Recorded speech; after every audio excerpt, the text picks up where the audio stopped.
Thanks for listening to the Women Emerging podcast.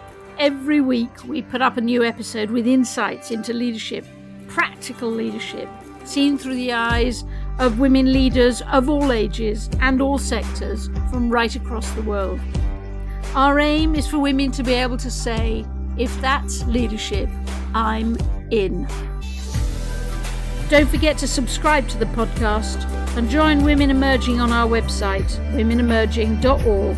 That's womenemerging.org for more fabulous free leadership content. Welcome. Julia Middleton here, Director of Women Emerging and your podcast host. This is the 4th episode in this series that are about essence. As we completed the expedition, one of the things that we were absolutely clear on was that essence is at the heart of women's leadership. And what is essence? It's the circle at the middle of the concentric circles, and in that circle are all the pieces that make us, that shape us, that are at the heart of who we are, but in the context of who we are as leaders. 3 weeks ago, Aparna talked about the fact that the sacred was right at the heart of her leadership, in her essence. 2 weeks ago, Katrina talked about the body and how you can't lead without the proper relationship with your body. You can't just lead from your neck upwards. Last week, Anna Luge talked to us about nature and the fact that women are deeply rooted in nature. And she introduced me to a concept called the infinite game, which fascinated me.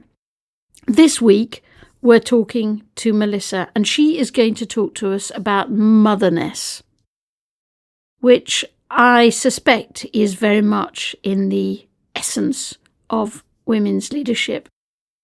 This week, I'm going to talk more slowly. Why? Because Melissa does. Don't confuse it. Don't confuse the moments of silence with rambling. There's nothing rambling about this episode. It's just, I think, enormously thoughtful. And Melissa's talking about motherness, and we'll explain what we mean by motherness in a minute. But Melissa's talking about motherness, and it's not a coincidence that she's talking, and she isn't one of the women who are on the expedition who has children of her own. Though, like many leaders, they have motherness in their essence. Their motherness doesn't necessarily show up in having biological children, but mothernessing, if there's such a word, which I'm absolutely sure there isn't a word called motherness, and there isn't a word called mothernessing either, so you just have to forgive us. But, motherness isn't just about having your own biological children. It's about caring for others in the way that motherness frames it. And also, looking back to last week's episode, to using your motherness to care for the planet, for nature, for the world that surrounds us. So it's a broad definition. And let me leave Melissa to laugh at the word motherness, but also to explain it, and most importantly, illustrate it. Melissa, motherhood. No, we didn't like the word motherhood. and we sort of went round loads of words, but we ended up with motherness. Yeah. Which is a fabricated word. Created. We are going to claim it. Motherness. And I think everybody in the room felt that it was an essential part of women's leadership. And why do you think we landed on the word motherness?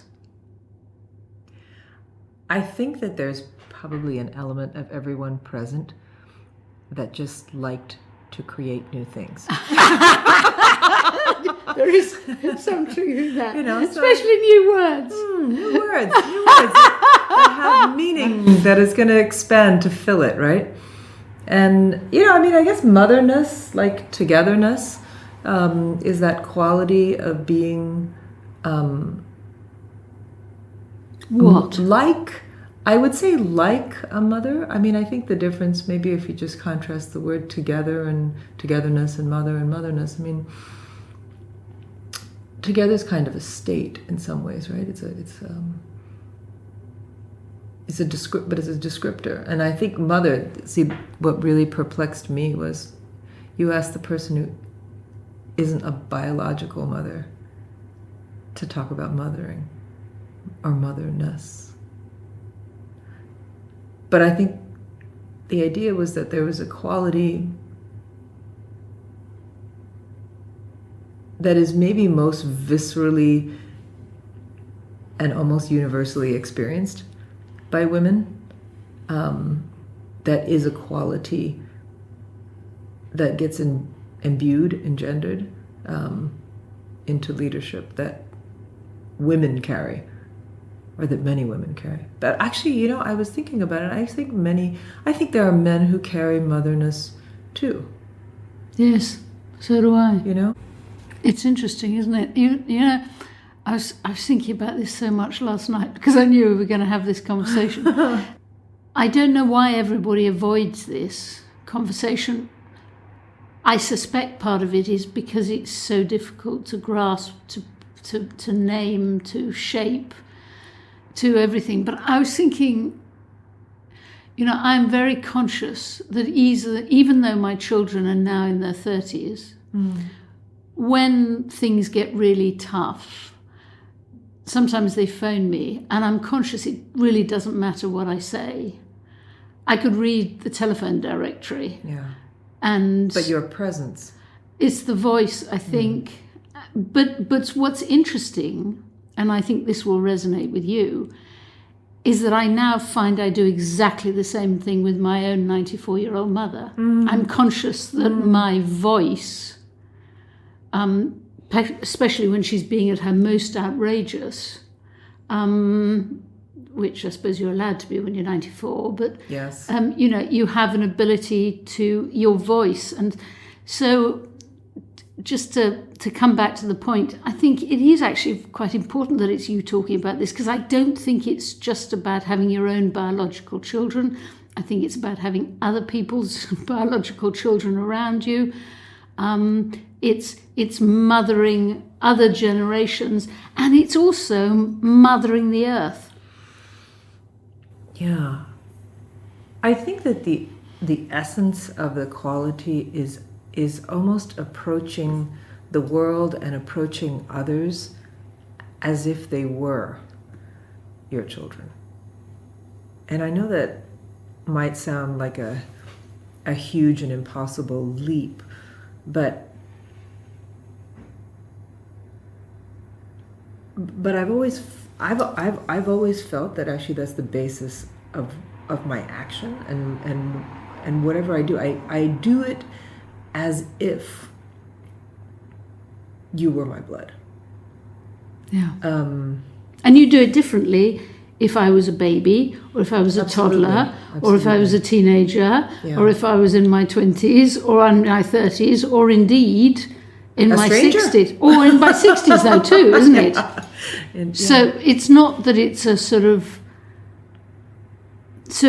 it's adaptive. It's responsive, right, and adaptive in that sense, right? But ultimately built on the proposition that the other person matters more than you. Yeah. That your focus is on their well-being, that your focus is on them being and becoming their best. I think that's something that I entirely stand for. And I know that even because I work with so many kids who have been in broken homes and difficult transitions, that not everybody really has that, and nobody's to blame. Really, this is not I never see it as a blame game. I mean, the child who complains about her mother beating her, if she asks her mother how she grew up, she was probably also beaten. Yeah. It's blame and trying to point the finger and things like that is just, doesn't really go anywhere. But, when one's able to approach the situation then with empathy and say, it is what it is, and how do we now choose to be going forward? With the emphasis on choose. Yeah, absolutely. Our pasts are our past, but they don't determine our futures. So, yeah, people, I was thinking about this too. I thought in my 40s, I'm like, okay, well, this is probably my last chance at, having a biological kid, although I did read about a woman in the newspaper who had a kid at 50. But I just thought, I'm not really sure that's really about... some people have a very strong sense of wanting to have their own biological child. I actually never had that. But I think that sense of wanting to care for and look out for, to nurture and to raise up, I think, other people. I think maybe that's the quality of motherness. Because if I named it, the truth is, if I said to the 24 women who've been on this expedition, who has been the most mother figure on this expedition, they would without doubt talk about the fact that you're always anticipating what people want to eat and recognizing that they'll want to eat different things and bringing people together around food and letting them think that it's just food, even though it's something much bigger than that. Well, food, there's a reason why comfort and food often go together, right?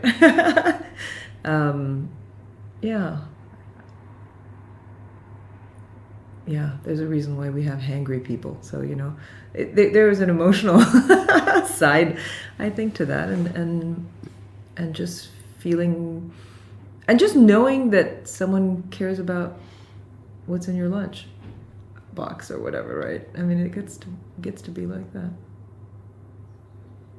And Anna Cook has constantly been using the word visibility. That's an essential part of it, isn't it? She used a word... Actually, she contrasts visibility with something else, do you remember what that was? It was in her Sun poem. Yes. Visibility is not exposure. That was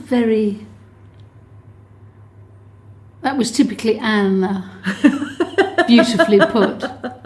It has to be said, sometimes she says things and I think, I don't know what she means. Yeah.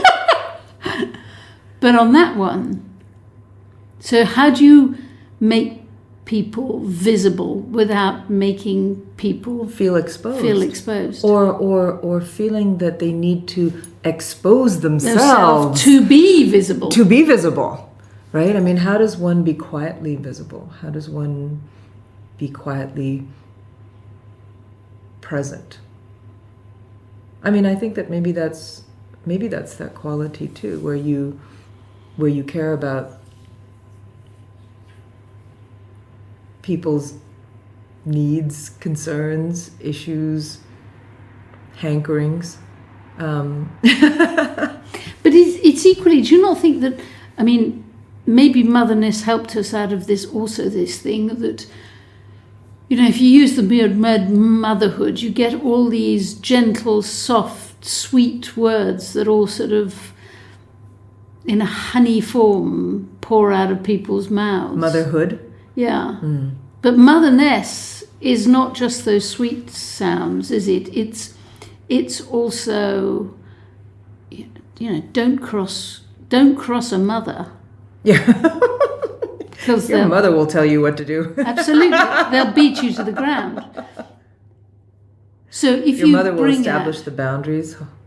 your mother will establish the boundaries, but also will be brutal if anybody threatens you. Mm-hmm. Now, this is all a sort of idealistic view, and we've We've been trying to grasp the linkages to absolutely. Yeah. And so, if that's right, how does Motherness show up in leaders? How does Motherness show up in leaders? I think what first comes to me is this idea that to lead, there is always some kind of an enabling environment. And that enabling environment may be highly supportive and overtly so, or that enabling environment may actually be quite challenging.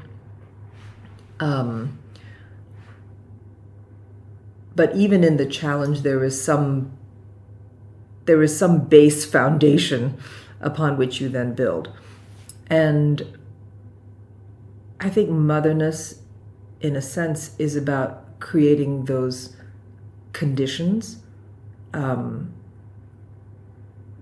that environment that enables someone to thrive. I mean, I think that was one of the things that Aparna had mentioned too, which struck me too, that it's about creating, because they talked about different skills, right? The different skills that had been associated with Motherness. But then there was also an action which was creating the conditions that enabled people to thrive. And I feel like that is a huge part of leadership, is creating those conditions. It's not doing it for them.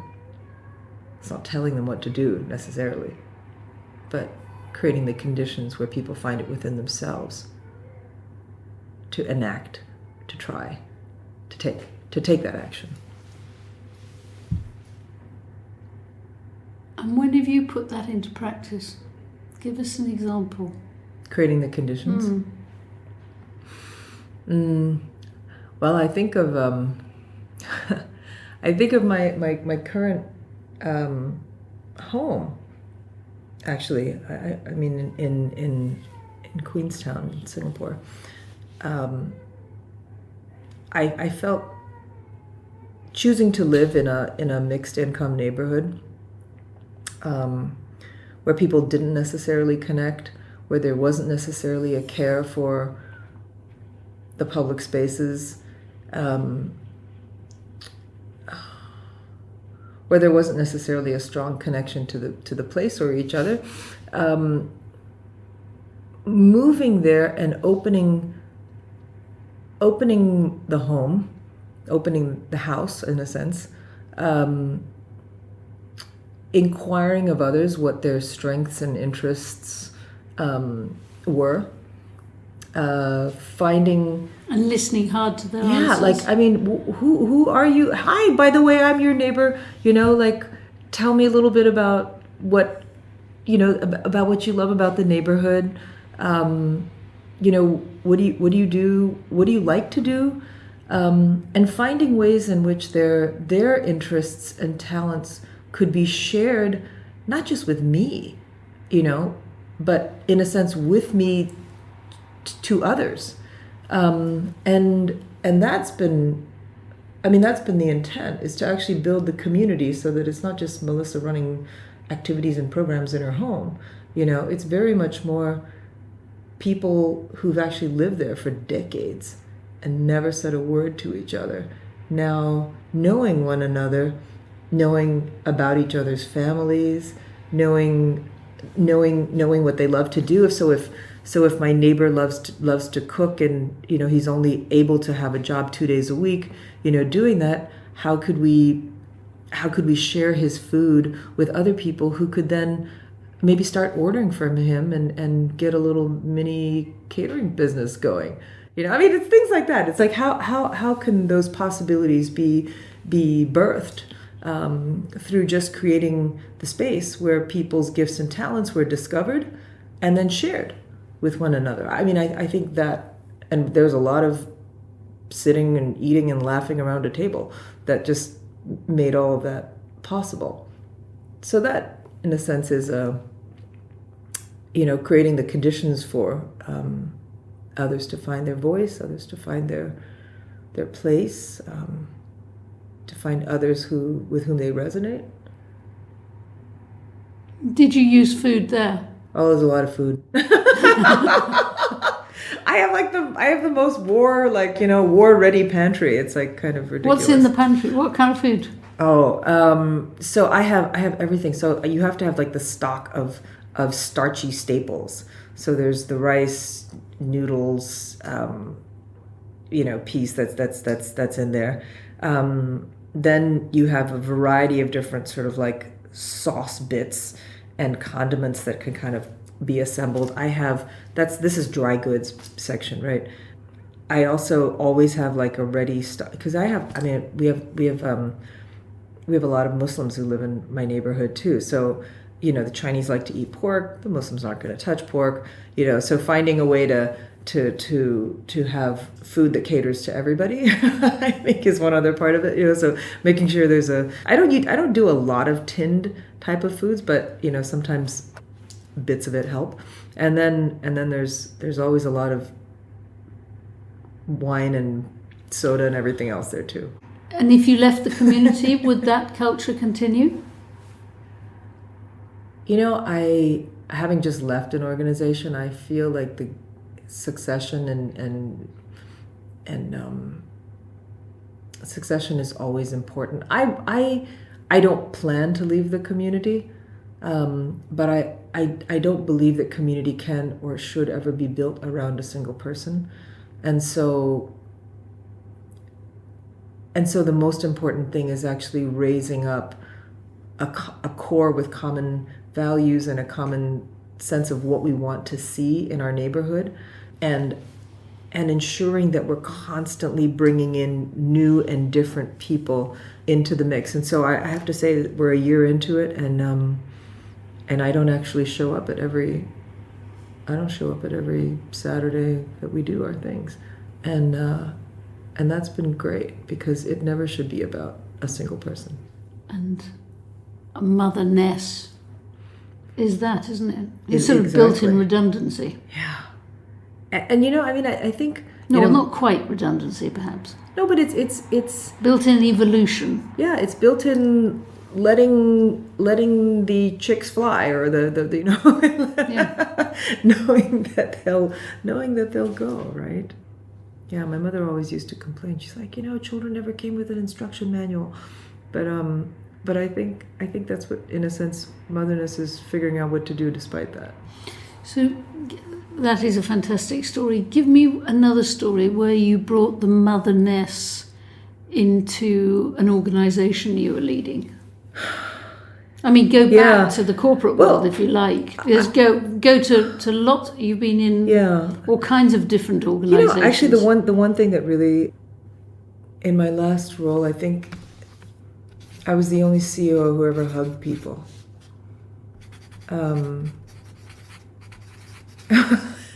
And initially people were like, why is she touching me? And then I had to kind of apologize because I'm, a very touchy-feely person. And then I needed to be better at reading when somebody didn't want to be touched, and I, really had to take note. But I think actually through the pandemic, most leaders realized that they needed to connect with Motherness. The pandemic was so disorienting and so difficult for many people. And I think certainly for diverse workforces, I think where everybody was a professional and everybody got to stay home and watch lots of TV and do high school reunions and order lots of different food, I mean, you're probably okay.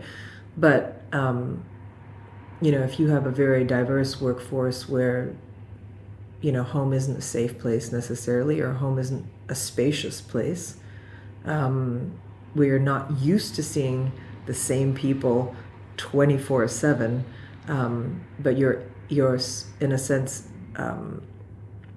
your hectic schedule of being out all the time is holding your life in balance. And when everybody is then at home, just a very different dynamic can occur. And I think if you had workforces where that was true, the leader didn't need to be the person who was necessarily just communicating updates and policies and, you know, new changes or whatever else it was into people's work lives. Actually, the leader at that point needed to be the person with the people. I mean, giving voice to their suffering or to their difficulties, and really creating spaces for people who were having difficulties to be able to come forth. So I mean, I was kind of joking the other day that, you know, I felt like through COVID I became the chief mental health officer, and I'd create times once a week where people could just drop in and check in. I mean, there's the regular routine stuff which you want all your leaders to be doing with all of their people, but you know, as the chief executive, actually just, and as the hugging chief executive, right? I mean, creating that space once a week to actually even just teach people mindfulness, just mindfulness exercises, and you know, they didn't need to turn on their camera. That's not a big deal, you know. It just drop in. And that's what Motherness is, isn't it? Yeah, it's saying it's okay. You can tell me anything. Can you overdo Motherness? I'm sure. Like anything else, really. I mean, you know, what's the word that sometimes gets connected with mother is smother, right? Yes, no, that's right, isn't it? It's the smothering, motheringness. Yes, cloying, you know, that sort of... Yeah, like in your business all the time, no space, no air. Interfering. Yeah. You know, I think, you know, could we do that? Yeah, it's possible. But again, why does that happen? I think it happens because we are no longer conscious of someone else as the focus and their boundary. We're just focused on ourselves and our intent or and our preference or whatever. Or our need to be needed. Yeah, it could be. It could be too. It does feel like it's somewhere at the heart of leadership, women's leadership. Thank you so much, Melissa. My mind is gently going round.